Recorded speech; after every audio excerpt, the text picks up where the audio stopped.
अभाज्य संख्याएं। अभाज्य संख्याएं क्या होती हैं? अभाज्य संख्याएं वह होती हैं जो स्वयं से कट जाएं और एक से, अर्थात वह खुद से कटे और एक से कटे, इसके अलावा ना कटे।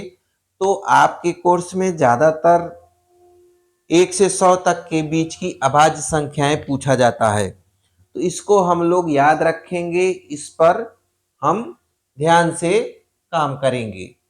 तो देखते हैं कौन कौन सी है। पहला तो 2 है, 2, 3, 5, 7, 11, 13।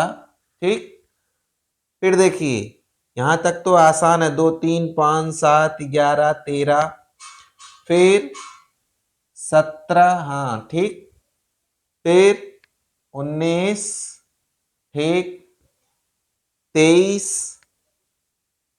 23 हुआ, 29 हुआ और 31। 31 के बाद 37, 37 भी अभाज्य संख्या हुई। 41, 42 भाज्य है। 43, 43 भी अभाज्य हो गई। 44 कट जाएगा, 45, 46, 47 अभाज्य है। कौन सी? 47, ये भी अभाज्य है। फिर देखिए 48 कटेगा, 51, 52, 53, देखिए 53 भी अभाज्य है। 53, फिर 54, 55, 56, 57, 58, 59 भी अभाज्य है। 59, 61, 67, ठीक, 67 के बाद 71, 71 अभाज्य है। 73, 73, 79,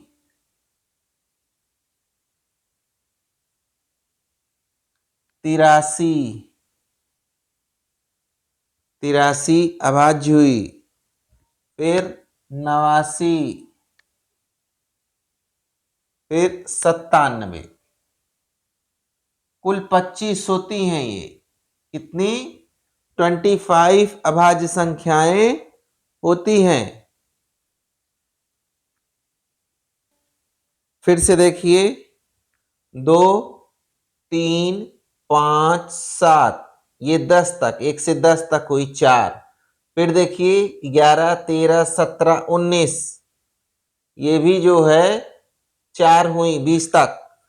फिर 23, 29, 2 हुई 30 तक। 31, 37, 2 हुई। 41, 43, 47, इसमें 3 हुई।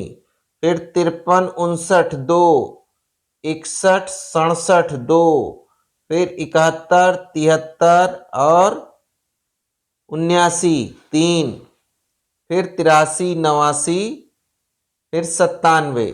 तो टोटल देखिए 1, 2, 3, 4, 5, 6, 7, 8, 9, 10, 11, 12, 13, 14, 15, 16, 17, 18, 19, 20, 21, 22, 23, 24, 25। तो कुल 1 से 100 तक के बीच में 25 अभाज्य संख्याएं होती हैं।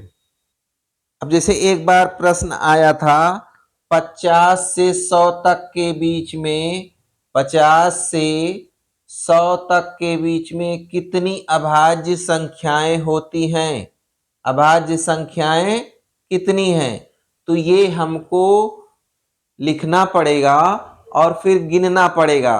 तो देखिए 47 है, 50, 50 से 100 तक के बीच में कह रहा है। तो देखिए 1, 2, 3, 4, 5, 6, 7, 8, 9, 10, यानी 50 से 100 तक के बीच में 10 अभाज्य संख्याएं होती हैं।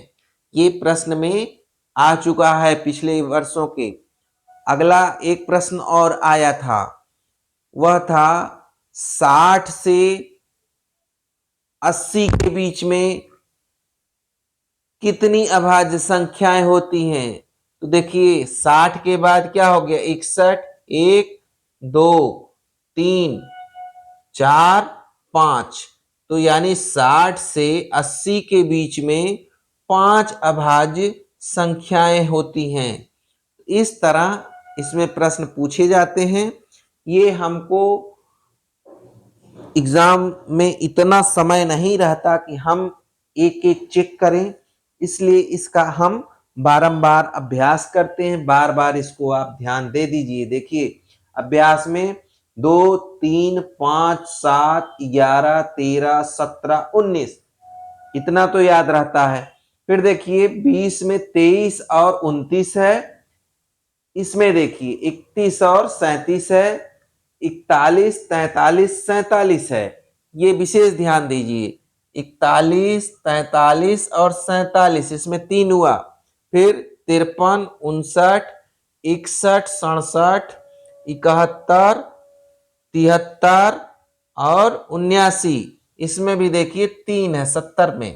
ठीक, फिर हुआ 83 89 और 97। तो ये हमको ध्यान देके करना है।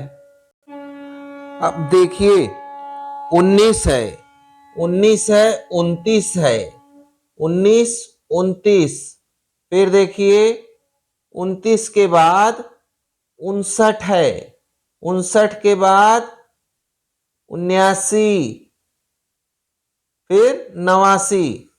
तो ये ध्यान रखिए 89 89 59 29 19।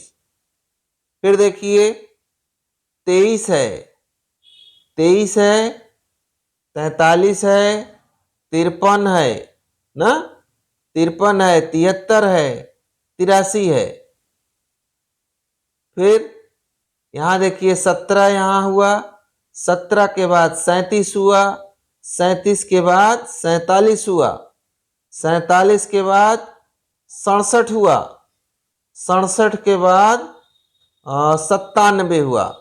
इस तरह से हम लोग ये ध्यान रखेंगे कि ये संख्याएं अभाज्य होती हैं और इनसे संबंधित प्रश्न कई बार पूछा जाता है, तो समय अधिक लग जाता है। ज्ञात तो हम कर लेते हैं, लेकिन समय अधिक लग जाने से और प्रश्न हमारे प्रभावित हो जाते हैं, इसलिए इसको हमको याद करना ही बेहतर होगा।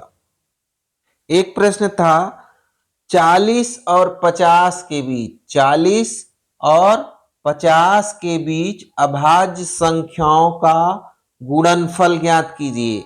तो 40 और 50 के बीच देखिए 41 है, क्या है 41 43 43 47 47, ये 3 संख्याएं हैं।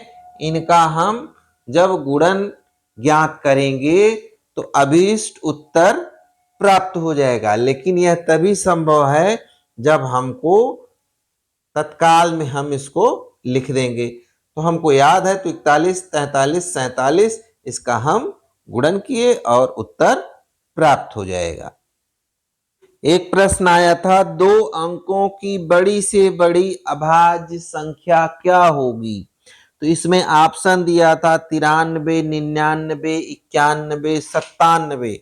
देखिए 93 99 91 97, तो यहाँ 2 अंकों की सबसे बड़ी अभाज्य संख्या क्या है, 97 सबसे बड़ी अभाज्य संख्या है।